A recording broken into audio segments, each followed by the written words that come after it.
this is Christine and welcome to Sip, Talk and Learn. I'm so excited about today's conversation. It's really a conversation that will stir up your heart and get you to be more conscious about how we parent. And the topic for today's conversation is really about apologizing to our children and how that looks like. But let me digress just a little bit.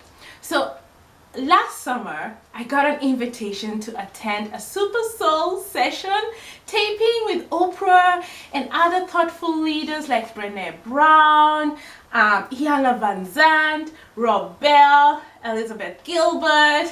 I still have my Super Soul session booklet from their session, and I was just looking back at the whole process. I remember being in line waiting to go into the taping session, and one of Super Soul producers approached me and asked me if I could do an interview with them, and they were asking me all these questions, and I panicked. I was like, oh my god, I've never been in front of the camera before, I don't want to do this, I'm gonna mess up.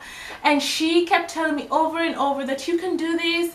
And while I was even doing my interview, she kept telling me that, you know, you're a natural. I mean, she had so much faith in me that I had in my own self. And I remember leaving the interview just really disappointed at myself, for I felt like I had under-delivered. But you know what, looking back today, I really thank God for such people in our lives who really see beyond our weaknesses, and they just see beyond who we are, and they just really encourage us to go further than what we would ever have done on our own.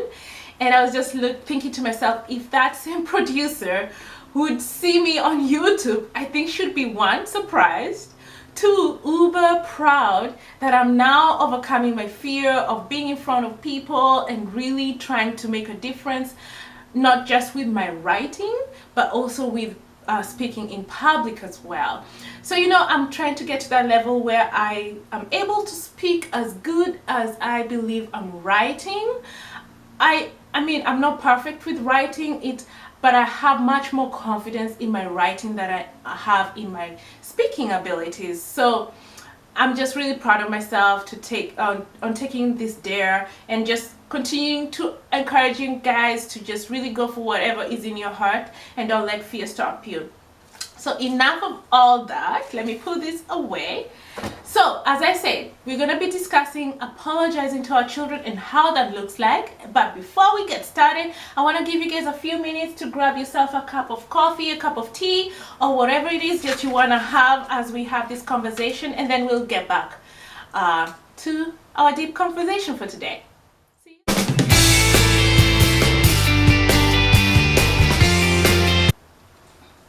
Okay guys, so let's get started. So I want to start off by just saying one thing. Apologizing to your child doesn't mean you're going to lose an influence over them. In fact, it's really going to mean that you really care more about the relationship that you have with your child than the pride or fear or anything that might be negative that might come between you and your child. It also just recognizes how much you value them as a human being, that you're hearing them out and you're seeing that they're hurting in one way or another, and it's so important for you that they live a life of authenticity towards themselves, and they live a life confident in who they are. And apologizing can make a whole lot of difference in how a child grows up to be. And so a lot of you might just have been raised just like me. I mean, when I was growing up, if an adult came and apologized to you, my goodness, that should be the most monumental time of your life. You should engrave it somewhere, because it was so rare for an adult in my culture to come and apologize to you. And looking back as I've gotten older, I have realized that, you know, really they were not given the right tools, or they were not brought up in that environment where an adult apologizes to their children and still maintains that integrity and influence that they have over their children. And because most of the time adults were viewed as these authoritative figures that were never wrong, and whatever they did or said that really hurt you, you should just like shove it out somewhere and move on with your life. That's how I ended up growing up, is, you know, just really dismissing my hurts and my pains and just really moving on with life. And so as we've grown up, and now that I'm a parent, I entered into parenting. Guess how? I started off parenting just the way I was brought up. Oh my goodness, I know history was gonna repeat itself, but thank God that he got a hold of me and just really humbled me and opened up my eyes and ears to really see where I was coming short, and really taking that step to begin the healing process and really apologizing to my child, or my child, when I have wronged them. And you know, as I am now an adult, my mom has become this example of what it looks like to apologize, because as she has gotten much wiser and, you know, she's gotten more tools around her, she really readily apologizes. Like, she really doesn't like to offend people, and that has been such a great example to see, and that has really helped me reach out to my children and break this cycle that I was just beginning to repeat with parenting them. And the first time I really took the step to apologize to my child, like, it took me a long time. It took me longer than it should have, because a lot of times I was worried and fearful that they might think less of me and I might lose that influence over them, you know. And a part of that has to do with control, to be honest. Like, you just want to be in control of the situation, and since you're in control, then you're never wrong, and even if you're wrong, well, they have to deal with it. No, that's not how I wanted to parent, and I really wanted to have an experience with my children that was authentic to who I truly am, and also give them an opportunity at having a really good life. And so I apologized to my child, and I realized, wow, it means so much to them. And so ever since I made my first apology, I've since apologized many other times, and it's become a part of my DNA. Okay, I recognize and I live in this space of conscious parenting, as Dr. Shefali Sabari so graciously presents it to us, to where we are very conscious of what's taking place around us, of how our children are reacting to us, or how they're not reacting to us in many cases. So also I realized that apologizing really is a means by which we can accelerate the healing process. So if you've really caused some damage around your child's hurt, then when you take the first step of apologizing, that's really the first step of healing for them. And then you walk them through that healing and walk beside them, and they feel much more comfortable and confident in who they are. It really boosts their self-esteem and confidence, and they just grow up to be these people who are healthy and loving.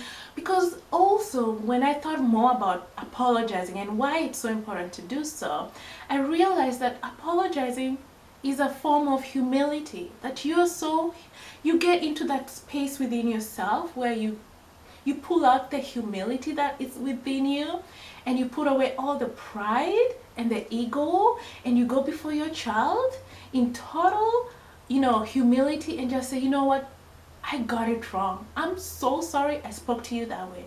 I should never have yelled at you. I should have been more understanding.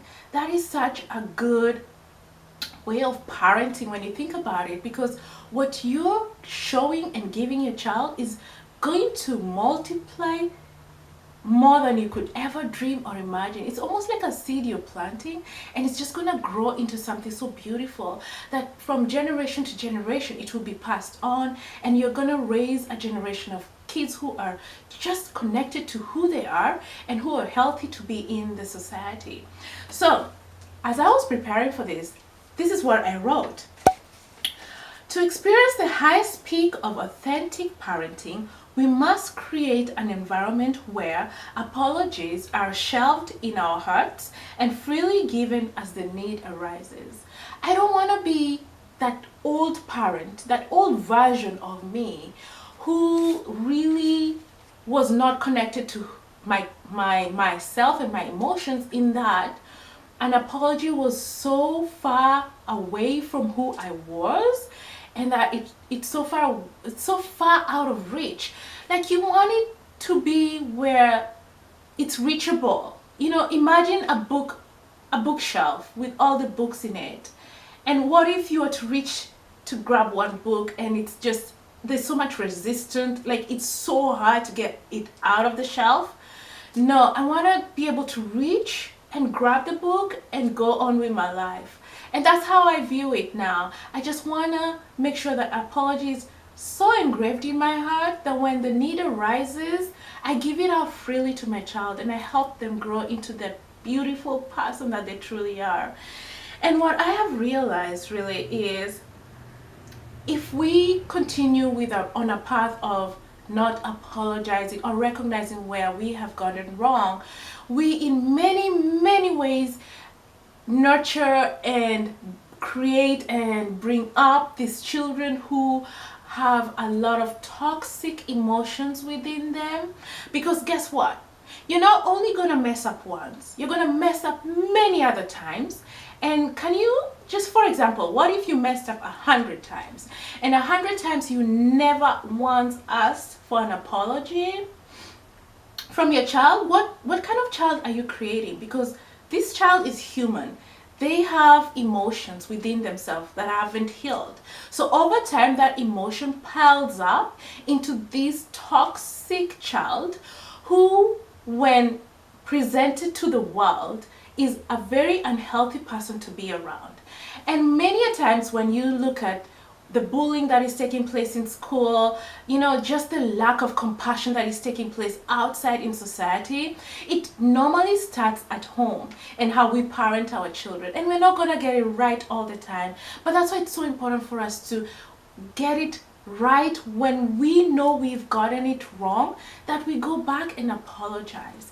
And so when your child is being a bully at school, it might be that the child is reacting out of anger, and pain and hurt that hasn't been healed. And it might lead you to find out that the child is holding some anger towards you because you've said things and done things that hurt them, and you've never once made them feel that you are apologetic and you're going to welcome them into that world of healing with you by their side.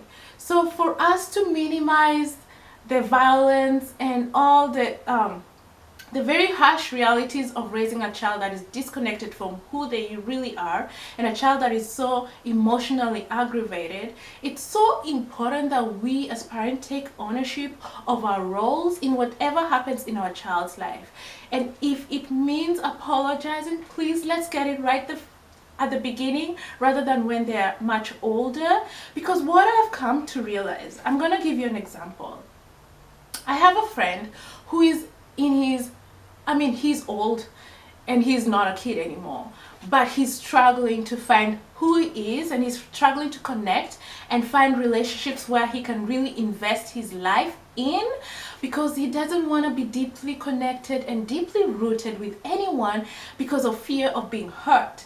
And when you start tracing where that fear and hurt came from, it comes from his childhood. Very many unresolved incidents of hurt have taken place in his childhood, that this man who has so much potential has grown up to be this man who is living a life that is really less than what God had purposed for him to live. So he's not able to give you what naturally should come from him because he cannot connect with you for fear of being hurt.